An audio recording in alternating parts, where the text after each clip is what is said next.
Hello friends, welcome back to our channel. పెళ్ళయి 6 నెలలయ్యింది. భార్య అంటే అతనికి ఎంతో ప్రేమ. భార్య పరిస్థితి అర్థం చేసుకున్నాడు. భార్య పెళ్ళికి ముందు ఎవరినో ప్రేమించింది.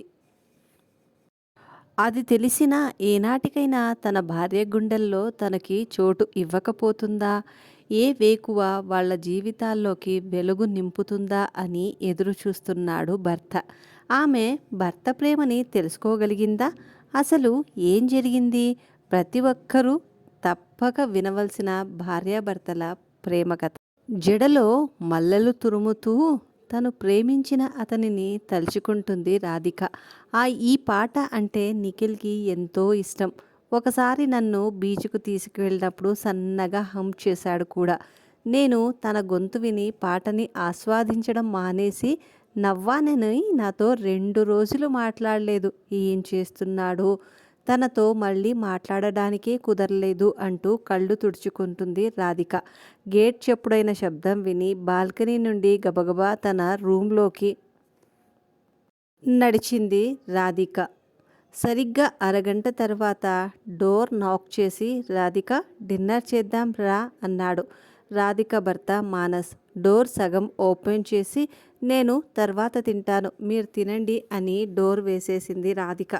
ఒక నిట్టూర్పు విడిచి, ఏదో తిన్నాను అంటే తిన్నాను అనిపించి వంటగదిలో అన్నీ నీట్గా సర్ది రాధిక కోసం అన్నం కూర పక్కకు తీసిపెట్టి వాటిని ప్లేట్లో మూత పెట్టి డైనింగ్ టేబుల్ మీద పెట్టేసి తన రూమ్కి వెళ్ళిపోయాడు మానస్. మానస్ అలా వెళ్ళగానే తను కూడా తినేసి వెళ్ళి నిద్రపోయింది రాధిక. మధ్యరాత్రిలో రాధిక రూమ్కి వచ్చి చప్పుడు కాకుండా డోర్ తీసి నిమిషం పాటు తనని కళ్ళల్లో నింపుకొని గాలి కూడా గాయం చెయ్యనంత సున్నితంగా తల నిమిరి వెళ్ళిపోయాడు మానస్. మరుసటి రోజు ఆఫీస్కి వెళ్తూ వంటగదిలో కాఫీ పెట్టుకుంటున్న రాధికతో, ఈరోజు సాయంత్రం నా కొలీగ్ వాళ్ళ ఇంట్లో చిన్న ఫంక్షన్ ఉంది అన్నాడు మానస్. చక్కెర కలుపుతున్నదల్లా ఆగి మానస్ని చూడకుండానే, నేను రాను అంది రాధిక.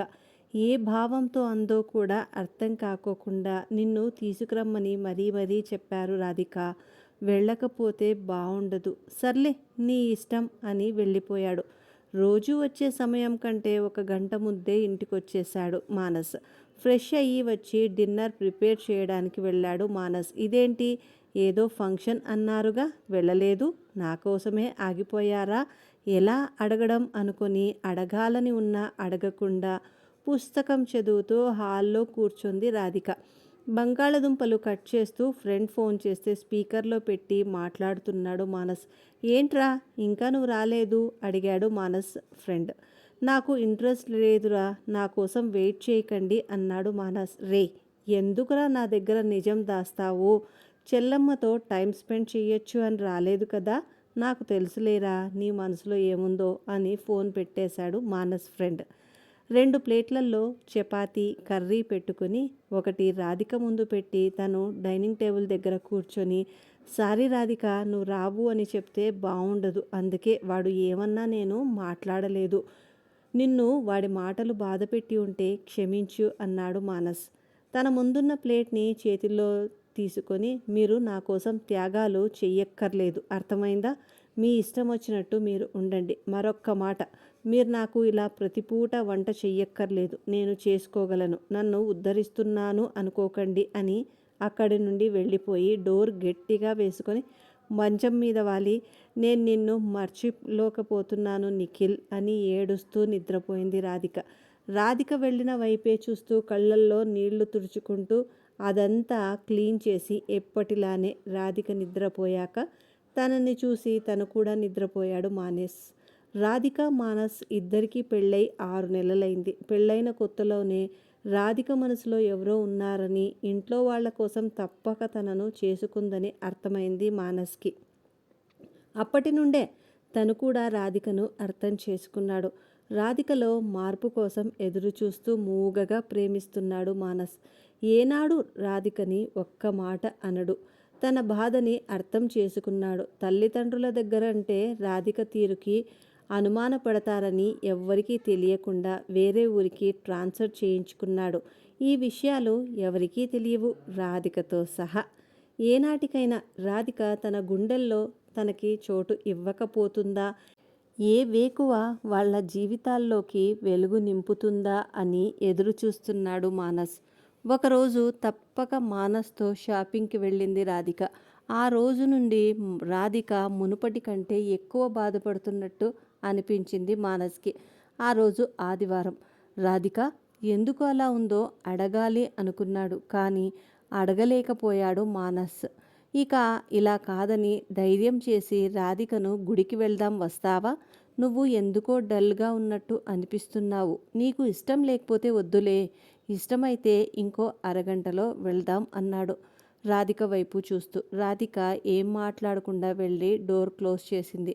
ఇది ఎప్పుడూ ఉన్నదేగా అన్నట్టు ల్యాప్టాప్ తీసి వర్క్ చేయడం మొదలుపెట్టాడు మానస్. సరిగ్గా 45 నిమిషాల తర్వాత చేతిలో పూల సజ్జతో వచ్చి నుంచుంది రాధిక. లేత ఆకుపచ్చ చీర కట్టుకుని లక్ష్మీదేవిలాగా ఉన్న రాధికను చూసి ఆశ్చర్యపోయాడు మానస్. మానస్ వైపు చూడకుండా గడియారం వైపు చూసి బయట పార్క్ చేసిన బండి దగ్గరికి వెళ్ళి నుంచుంది రాధిక. ఇది నిజంగానే షాక్ అనుకుంటూ 10 నిమిషాల్లో ఫ్రెష్ అయ్యి తన దగ్గరకొచ్చి వెళదామా అన్నాడు మానస్. అప్పటి నుండి రాధిక చేష్టలకి మానస్ ఎందుకో ఆశ్చర్యపోలేదు. రాధిక ఊ అంది ఏం మాట్లాడకుండా. మానస్ ముఖం వెలిగిపోతోంది. బైక్ అద్దం నుండి అది గమనించిన రాధిక చిన్నగా నవ్వుకుంది. అంతలోనే తన కళ్ళల్లోకి నీళ్ళొచ్చాయి. మానస్ భుజం మీద చెయ్యి వేయాలనుకుంది, కానీ ఆగిపోయింది. ఆ రోజు నుండి రాధికలో ఏదో మార్పు కనిపించింది మానస్కి. ఇద్దరికి తనే కాఫీ కలుపుతోంది. లంచ్ డిన్నర్కి కూరగాయలు తరిగి పెడుతుంది. ఎందుకంటే రాధికకి వంట రాదు. అందుకే మానస్కి హెల్ప్ చేస్తుంది, కానీ మాట్లాడడం మాత్రం లేదు. రోజు తను ఆఫీస్ నుండి వచ్చేసరికి అస్తవ్యస్తంగా ఉండే ఇల్లు చాలా శుభ్రంగా ఉంటోంది. పొద్దున్నే గుమ్మం ముందు ముగ్గు వేయడం దగ్గర నుండి తనకు చేతనైన పనులన్నీ చేస్తోంది రాధిక. రాధిక వాళ్ళ అమ్మ నాన్నలకు ఒక్కటే సంతానం. చాలా గారాబం ఎక్కువ. ఇంటి పనులు సరిగ్గా చెయ్యకపోతే కోప్పడకండి బాబు అని పెళ్లి చూపుల్లోనే చెప్పారు మానస్కి. ఒకరోజు మానస్ ఆఫీస్ నుండి రావడం లేట్ అయింది. రాధికకి ఎందుకో కంగారుగా ఉంది. భయంతో కాళ్ళు చేతులు ఆడడం లేదు. గుమ్మం దగ్గరికి వచ్చి చేతివేళ్లు నొక్కుకుంటూ అటూ ఇటూ తిరుగుతూనే ఉంది. మానస్ బైక్ పార్క్ చేసి గుమ్మం దగ్గర నించొని తననే చూస్తున్న రాధిక వైపు చూశాడు. ఏదో తెలియని ఆందోళన కనపడుతుంటే పరుగున తన దగ్గరకొచ్చి ఏమైంది రాధిక అన్నాడు. తన నుదుటి మీద చిరుచెమట గమనిస్తూ కంటి నిండా నీళ్లతో అదురుతున్న పెదవులతో తననే చూస్తూ మానస్ షర్ట్ కాలర్ పట్టుకుని గట్టిగా లాగి ఏడుస్తూ వెనక గార్డెన్లోకి వెళ్ళిపోయింది రాధిక. మానస్కి ఏం మాట రాక తను వెళ్ళిన వైపే చూస్తూ ఉండిపోయాడు. మొదటిసారి తన భార్య కళ్ళల్లో అంతులేని ప్రేమ కనిపించింది మానస్కి. షూ తీసి ఆఫీస్ బ్యాగ్ సోఫాలో పడేసి పరుగులాంటి నడకతో రాధిక దగ్గరికి వెళ్ళాడు మానస్.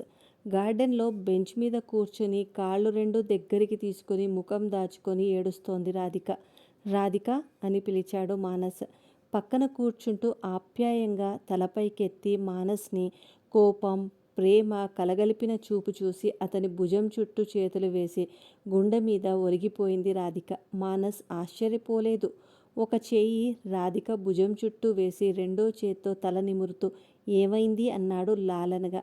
అతనిలోని ప్రేమకి కరిగిపోయింది రాధిక. మరింత గట్టిగా హత్తుకొని ఎక్కి ఎక్కి ఏడవసాగింది. ఊరుకో అంటూ ఆమె భుజం మీద సున్నితంగా రాస్తూ మెల్లగా తడుతూ కొంచెం కుదుటపడ్డాక ఏమైందో చెప్పు అన్నాడు ముఖం చేతిలోకి తీసుకుంటూ. ఐ లవ్ యూ అంటూ మానస్ కళ్ళలోకి చూసి తల దించేసింది రాధిక సిగ్గుపడుతూ. చిన్నగా నవ్వుకొని ఐ లవ్ యూ టూ అన్నాడు మానస్. ఇప్పుడు చెప్పు ఏమైంది? ఎందుకంత బాధపడుతున్నావు? కొద్ది రోజులుగా గమనిస్తూనే ఉన్నాను అన్నాడు మానస్. నిఖిల్ కనిపించాడు మానస్. మొన్న మనం షాపింగ్కి వెళ్ళాం కదా, అప్పుడు కనిపించాడు. నేను మాట్లాడాను. పెళ్లి చేసుకోబోతున్నాడట త్వరలో. నాకు సంతోషంగా అనిపించింది అని చెప్పింది రాధిక. కానీ ఎందుకో తెలీదు, నువ్వు నన్ను ఇంకా తలుచుకుంటూనే ఉన్నావా రాధిక అన్నాడు నిఖిల్. నాకు ఏం చెప్పాలో తెలియలేదు. అతనిని మభ్యపెట్టలేకపోయాను. నా కళ్ళు నిజాన్ని దాచలేకపోయాయి. చూడు రాధిక, నువ్వు నా జీవితంలో నుంచి వెళ్ళిపోయాక నేను మూవ్ ఆన్ అయిపోయాను. జీవితం అంటేనే ఇలానే ఉంటుంది రాధిక. ఎప్పుడు ఏం జరుగుతుందో మనకు తెలియదు. ఇప్పుడు నా జీవితంలో నువ్వు జ్ఞాపకం మాత్రమే. కానీ నా జీవితం నేను చేసుకోబోయే అమ్మాయే. నువ్వు ఇలానే ఉంటే నాకు చాలా బాధగా ఉంటుంది. నేను చేసుకునే అమ్మాయితో సంతోషంగా ఉండలేను. ప్లీజ్ నీ జీవితాన్ని సంతోషంగా మలుచుకోవడం నీ చేతిలోనే ఉంది.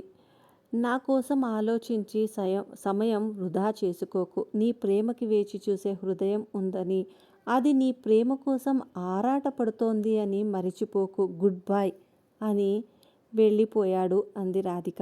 మానస్ చెయ్యి పట్టుకొని ఏడుస్తూ, నిఖిల్ అలా అన్నాడని బాధపడుతున్నావా?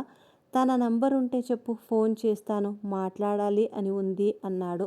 మానస్ కళ్ళు తుడుస్తూ మానస్ చేతిని విడిపించుకొని లేచి నిలబడి, ఎందుకు మానస్? నేనంటే ఇంత ప్రేమ మీకు.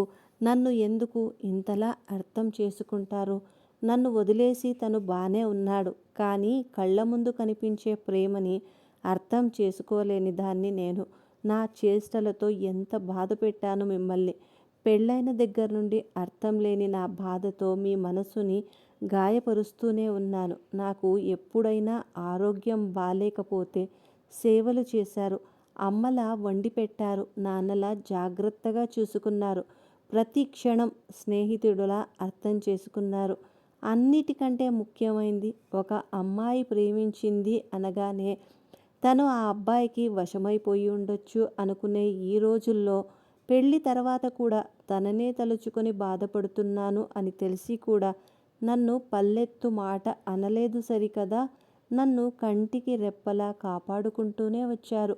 మీ ప్రేమకు నేను అర్హురాల్ని కాదు మానస్, కానే కాదు అని కింద పడి ఏడుస్తూ కూర్చుంది రాధిక. తనని అలానే రెండు చేతులతో ఎత్తుకొని ఉయ్యాలలో కూర్చొని రాధికని ఒడిలో కూర్చోబెట్టుకుని ఆమె ముఖాన్ని తన గుండెకు పొదుముకొని తలని నిమురుతూ, పిచ్చిపిల్ల, నేను అదే స్థితిలో ఉంటే నువ్వు నన్ను వదిలేసేదానివా? లేదు కదా. ప్రేమ ఓటమి మనసుకైనా గాయం ఎవరికైనా ఒకటే. ఎవరికైనా ఆ బాధ ఒకటే రాధిక. ఆ బాధకి ఆడ మగ అనే భేదం ఉండదు. అమ్మాయిలు మౌనంగా భరిస్తారు, మేము చెప్పేస్తాం అంతే. బాధ ఏ మనసుకైనా ఒకటే అని మనం అర్థం చేసుకోగలిగితే ఎటువంటి మనస్పర్ధలు ఉండవు రాధిక. ప్రేమ విలువ తెలిసిన వాళ్ళెవ్వరూ అలా ఆలోచించరు. అయినా నాకు నీ గతంతో పని లేదు. నాకు నీతో జీవితం కావాలి. నిన్ను నేను గుండెల్లో పెట్టుకున్నాను. నీ గుప్పెడు మనసులో నాకు చోటిస్తావా అన్నాడు మానస్ రాధిక ముఖం దోసిళ్లలోకి తీసుకుంటూ. రాధికకి ఏం మాట్లాడాలో కూడా అర్థం కాలేదు. ఇంత అర్థం చేసుకుంటారా? ఇంత ప్రేమిస్తారా? ఇదేనా నిజమైన ప్రేమంటే? బహుశా ఇదేనేమో. అపార్థాలు లేవు, అనుమానం లేదు, గుండె నిండా ప్రేమ మాత్రమే ఉంది. ఇన్ని రోజులు ఈ ప్రేమనేనా నేను కాదన్నది? లేదు, నా మానస్ గుండెల్లో చోటు నాదే, ఎప్పటికీ నాదే అంటూ మానస్ని గట్టిగా హత్తుకొని, ఈ రాధిక ప్రేమ ఎప్పటికీ నీదే మానస్. ఐఆమ్ సారీ, నన్ను క్షమించండి అంటూ ఏడ్చి ఏడ్చి అతని ఎదుపై తలవాల్చి గుండె చప్పుడు వింటూ ఉంది రాధిక. ఆ క్షణం మానస్ కళ్ళల్లో కూడా నీటి పొర అలుముకుంది. కానీ అవి ఆనంద బాష్పాలు. తన ప్రేమ తన సొంతమైందనే ఆనందం. ప్రేమను ప్రేమతోనే జయించగలం. ఇప్పుడు మానస్ రాధికల మధ్య ఉంది ఆ ప్రేమే, స్వచ్ఛమైన ప్రేమ.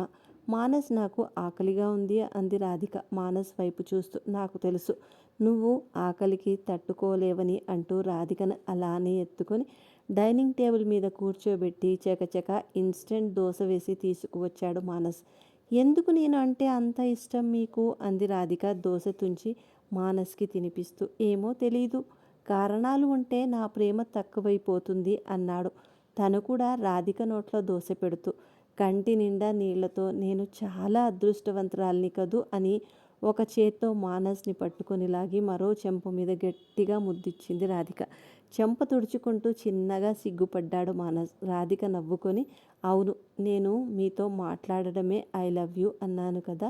మిమ్మల్ని కాలర్ పెట్టుకున్నాను, మిమ్మల్ని హత్తుకొని ఏడ్చాను కదా. మీరు నేను చేసే పనికి షాక్ అవుతారేమో అనుకున్నాను. కానీ మీరేంటి చాలా నార్మల్గా ఉన్నారు అంది రాధిక ప్లేట్లో చేయి కడిగి డైనింగ్ టేబుల్ మీద కూర్చున్న రాధికని అమాంతం తన ఒళ్ళోకి లాగాడు మానస్. సరాసరి అతని ఎదపై వాలి సిగ్గుతో తలదించుకుంది రాధిక. ఏంటి మేడం ఈ కొత్త ఫీలింగ్ అన్నాడు రాధిక కళ్ళల్లోకి చూస్తూ. చెంపలు కెంపులవుతుంటే ఏం మాట్లాడలేక తలదించుకుంది రాధిక. తన మెడ చుట్టూ చేతులు వేసి, రాధిక నీలో మార్పు గమనించిన దగ్గర నుండి నా మీద ప్రేమ నీ కళ్ళల్లో కనపడేది నాకు. ఆ రోజు గుడికి వెళుతుంటే భుజం మీద చెయ్యి వెయ్యబోయి ఆగిపోయావు అంటే నేను నీ హక్కుగా ఫీల్ అవుతున్నావు అనిపించింది. మీరు చూసారా అనుకుంది రాధిక మనసులో. నేను ఆఫీస్ నుండి రావడం ఆలస్యం అయ్యిందని భయపడుతూ నాతో చెప్పలేక నా కాలర్ పట్టుకొని గట్టిగా లాగావు కదా. అప్పుడు ఓ తల్లి బిడ్డ కనపడకపోతే పడే ఆందోళన కనపడింది నీ కళ్ళల్లో, అది కూడా ప్రేమతో. ఇక నువ్వు నన్ను హత్తుకున్నప్పుడు నాకు ఆసరా కావాలి, అది మీరు మాత్రమే ఇవ్వగలరు అని నువ్వు హత్తుకునే విధానం చెప్పింది నాకు. నా మీద నమ్మకంతో అని ఐ లవ్ యూ సంగతి అంటావా? నువ్వు నాతో మాట్లాడే మొదటి మాటలో ప్రేమ మాత్రమే ఉండాలి అనుకున్నావు, అందుకే ఐ లవ్ యూ అన్నావు. అంటే అప్పటికే నన్ను నీ మనసు మనస్ఫూర్తిగా ఒప్పుకుంది. నేను చెప్పింది కరెక్టే కదా అంటూ నుదుటిన ముద్దు పెట్టాడు మానస్. చేతుల్లో ముఖం దాచుకుని సిగ్గుపడుతూ అవును అంది రాధిక. అబ్బో ఇదంతా సిగ్గే అంటూ రాధికని గట్టిగా తన గుండెలకు హత్తుకుంటూ జోకొట్టాడు మానస్. మానస్ ఎదచప్పుడు వింటూ అతని కౌగిలిలో సేద తీరింది రాధిక. మనల్ని అర్థం చేసుకునే వాళ్ళు దొరికితే అదృష్టం. మన పరిస్థితిని, తప్పు ఒప్పులను కూడా అర్థం చేసుకొని మనకి అనంతమైన ప్రేమని పంచేవాళ్ళు దొరకడం ఒక వరం. ఇంతటితో ఈ కథ సమాప్తం. మీకు కథ నచ్చింది అనుకుంటున్నాం. సో ఫ్రెండ్స్, కథ నచ్చితే దయచేసి లైక్ చేయండి. మీ లైక్ చేయడం మాకొక బూస్టింగ్ లాంటిది. దయచేసి మర్చిపోకుండా లైక్ చేస్తారు కదూ. అలాగే మన ఛానల్ని ఇంకా ఎదగాలి అనుకుంటే దయచేసి సబ్స్క్రైబ్ చేసుకొని మమ్ము ఇలానే ఎంకరేజ్ చేస్తారని మనస్ఫూర్తిగా కోరుకుంటున్నామండి. రేపు మరొక మంచి కథతో మీ ముందుకు వస్తాం. అంతవరకు సెలవా మరి.